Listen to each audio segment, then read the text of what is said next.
Peggy 18. This season on Hardline.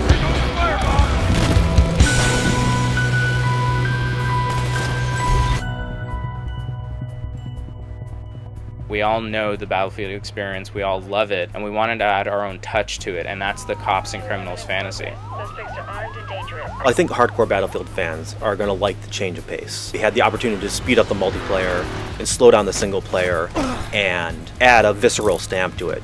Hardline includes a lot of traditional Battlefield modes like Conquest and Team Deathmatch, but also we added 5 new game modes that all talk to the theme of cops and criminals. We're untying a hostage.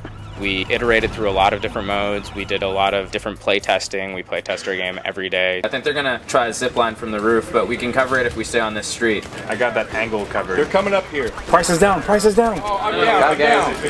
They had an extra player. Wasn't fair.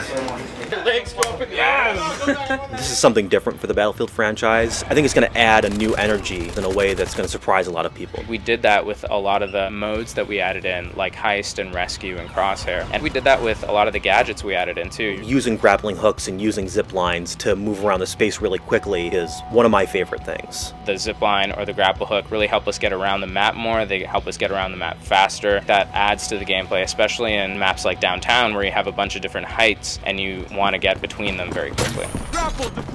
Building up spaces with lots of interesting opportunities for the player to move around and navigate and to find new ways to play and to leverage the new mechanics that we've been adding. So this is the projects area where we spend a lot of time teaching the player the mechanics of the game. You do your big stakeout right out here. It's your first opportunity to really use the scanner.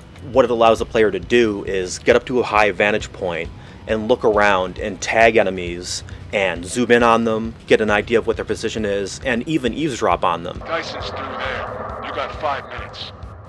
All I need. In Hardline, there's always a strategic choice in any mode that you're playing. You're less inclined to run into a space and just start shooting. We've balanced the game to make it much more non-lethal. This area up here is where we teach distraction. It's not necessarily a weapon, so you don't get a targeting reticle, so we have to do a lot of things to teach them where the actual distraction shell casing is going to go. Nice.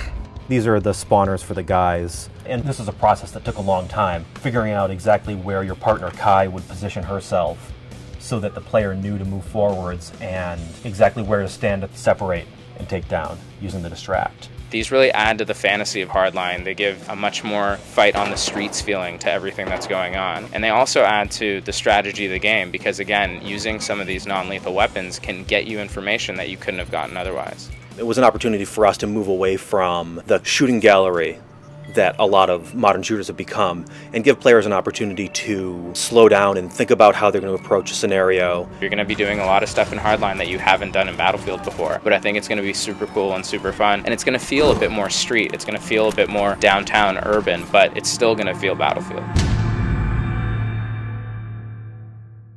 Zach Wilson eats babies. So Ben said I like to eat babies. That's hilarious because Ben looks like a giant baby.